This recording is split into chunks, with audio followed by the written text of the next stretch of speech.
Alors, bonjour à tous, on continue ces vidéos sur les séries chronologiques. Donc, comme prévu, ce coup-ci, on va s'intéresser au modèle de composition d'une série chronologique et comment les choisir. Donc, on a principalement deux modèles de composition, le modèle additif et le modèle multiplicatif. En fait, la dénomination du modèle, elle vient juste de l'opération qu'on fait entre la tendance centrale TT et les variations saisonnières ST. Donc, quand le modèle consiste à les ajouter, c'est le modèle additif, et quand le modèle consiste à les multiplier, on dit que c'est le modèle multiplicatif. Alors pour choisir quel modèle on va adapter, on a plusieurs méthodes à notre disposition. La méthode de la bande et la méthode des courbes superposées sont des méthodes qui sont plutôt graphiques.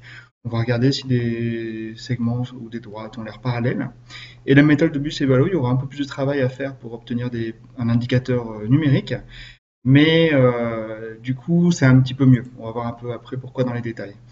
Alors d'abord, on va commencer par la méthode de la bande. Alors pour appliquer la méthode de la bande, on a besoin du graphique de la courbe YT. Donc c'est ce qu'on a fait la fois dernière, donc ce graphique-là. Là-dessus, on peut faire la méthode de la bande. Ça consiste à tracer la droite des maxima et la droite des minima. Alors sous Excel, pour faire ça, on peut le faire en insérant un trait. Alors dans forme, vous avez par exemple un trait comme ça. Hop, et on le fait à vue, à la souris, en sachant qu'on peut le déplacer après, hein. Par exemple, je mets là, comme ça, je le lâche, ça m'a l'air pas mal.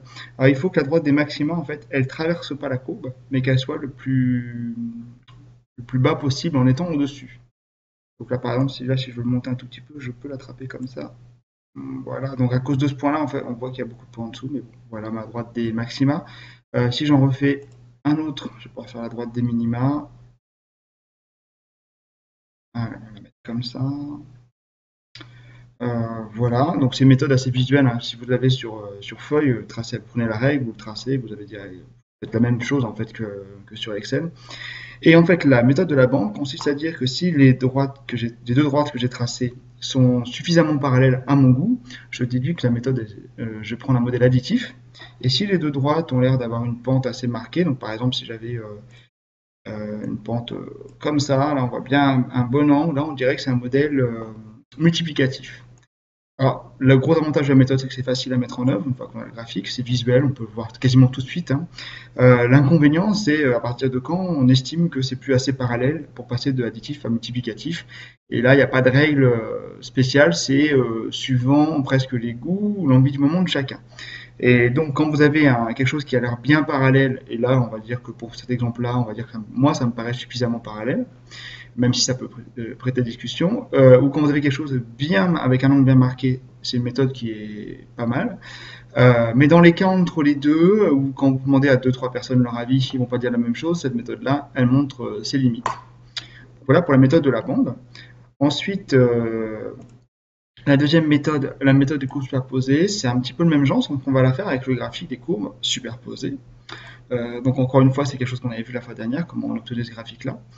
Et là, en fait, c'est un peu pareil, c'est-à-dire que si tout a l'air bien parallèle, c'est-à-dire que les courbes pour chacune des années ont l'air de superposer parallèlement, là, ici par exemple, dans cette zone-là, c'est ce qui a l'air d'être vrai.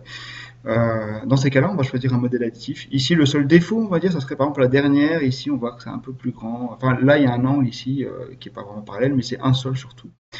Par contre, si à chaque fois on a l'impression que les pics, donc là vous avez un pic quand ça monte et après ça descend, et les creux, vous avez un creux, ça descend et ça monte. Quand les pics et les creux s'accentuent, c'est-à-dire que quand vous passez d'une année sur l'autre, c'est de plus en plus pointu. Par exemple, le dernier, je vais vous montrer avec le curseur, il serait par exemple comme ça. Là, on pourra plutôt un modèle multiplicatif. Donc encore une fois, là c'est une méthode qui est pratique parce que il n'y a rien à faire techniquement pour l'appliquer, sauf ce graphique-là que normalement on a fait avant, le graphique des courbes superposées. Et elle a le même défaut que la précédente, c'est une appréciation de parallélisme qui est visuelle et qui est pas forcément, c'est pas forcément facile d'être objectif là-dessus. La dernière méthode qui gomme un peu ce défaut-là, seulement un peu, on va voir pourquoi, c'est la méthode de Bus-Evalo. Alors, elle, c'est une méthode qui est numérique, c'est-à-dire qu'à partir des données, on va calculer un paramètre numérique et à partir de ce paramètre-là, on va déterminer si c'est un modèle additif ou multiplicatif. Alors le paramètre qu'on va calculer, au final, ça sera une pente d'une droite, et on va voir comment on fait. Donc c'est dans cette page-là. Donc pour faire la méthode de Bus-Evalo, il faut d'abord prendre ce tableau ici. Donc là tout est fait, mais au début vous commencez, vous avez juste ce tableau-là, c'est-à-dire le tableau YIJ, le tableau sous cette forme-là. À partir de ce tableau-là, vous allez commencer par rajouter deux colonnes, une colonne de moyenne, une colonne d'écart type. Et en fait, donc, si je prends par exemple la première case ici qui m'intéresse, F3, c'est la moyenne de ces quatre valeurs-là. C'est-à-dire en fait, c'est la moyenne des valeurs de YT sur l'année, sur la première année. Et la case qui est à côté, l'écart type, c'est l'écart type de ces quatre mêmes valeurs-là. Donc en fait, pour chacune des lignes, et c'est pour ça que c'est intéressant de le disposer comme ça, une fois que j'ai écrit mes formules pour celui-là et celui-là, je peux juste étirer et avoir les formules qui correspondent pour les lignes en dessous. Donc à chaque fois, si je prends une case, allez, une au hasard, là par exemple celle-là, c'est la moyenne de ces quatre valeurs-là. Et ici, c'est l'écart type. Alors oui, pour ceux qui ne savent pas, quand vous avez ici un avertissement, là, c'est parce que Excel, en fait, il est un peu surpris de la formule que vous avez choisie. Ça ne veut pas forcément dire que vous avez fait une erreur. Donc ici, là, je suis sûr de moi, c'est bien la moyenne entre B8 et E8 que je veux, même si Excel, peut-être qu'il s'attendra à voir autre chose. Donc là, c'est juste une remarque. Et c'est ce qui me vaut le point d'exclamation quand je clique dans les cases, donc je vais cliquer ailleurs, ça règle le problème. Donc une fois que j'ai fait toutes mes moyennes, enfin pour chacune des années, moyenne et écart type, je vais tracer un nuage de points, et les points ils vont avoir comme coordonnées, comme abscisse la moyenne, et comme ordonnée l'écart type. C'est-à-dire en fait, je vais prendre ça, et je vais faire le nuage de points qui est ici, qui me donne les points ici. Et une fois que j'aurai mon nuage de points, je vais, comme j'avais expliqué dans une autre vidéo, que vous ayez vu ou pas, vous irez la voir si vous ne l'avez pas vue, on peut faire un clic droit sur un des points pour ajouter une courbe de tendance, et on ajoute en fait comme ça, on peut choisir d'ajouter la droite des moindres carrés. Et on coche l'option pour afficher l'équation de la droite des moindres carrés, c'est celle qui est ici. Et cette équation-là, ce qui va m'intéresser au final, là, c'est le coefficient qui est devant le x. Donc quand vous avez une droite, l'équation c'est y égale ax plus b. Le paramètre numérique de cette méthode-là, c'est le a qui est ici. C'est écrit ici. Ici, on a a égale 0, 1061. Et on considère, nous, que c'est suffisamment proche de 0 pour choisir un modèle additif. Et donc, si on avait a un peu trop grand, on choisirait un modèle multiplicatif. Alors, comme les autres méthodes, le moment où on passe de additif à multiplicatif, il y a une zone un peu floue, est-ce que c'est assez grand ou pas. Mais le gros avantage par rapport aux autres méthodes, c'est que c'est une valeur numérique. Donc si par exemple vous avez choisi qu'à A,1061 c'est d'additif, pour toutes les valeurs en dessous, vous allez choisir aussi la même conclusion sans hésiter. Alors juste faites attention, une pente, si vous prenez A égale à 1, si vous tombez sur une pente A égale à 1, ça veut dire que vous avez une pente, un angle à 45 degrés, là, c'est déjà très très loin. C'est déjà très très grand en fait pour ce critère-là. Il faut savoir ce qu'on veut, A égale à 0, ça correspond à une droite horizontale.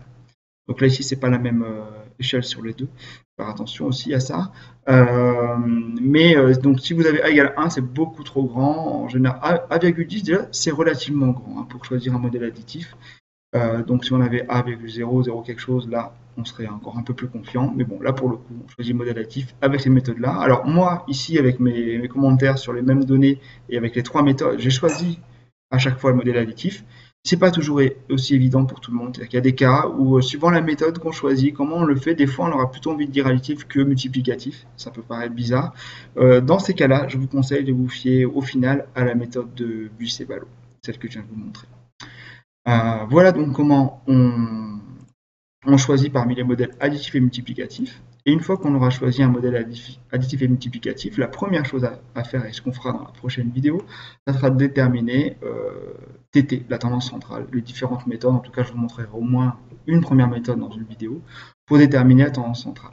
Et après, on pourra continuer la décomposition du modèle en tendance centrale et variation saisonnière.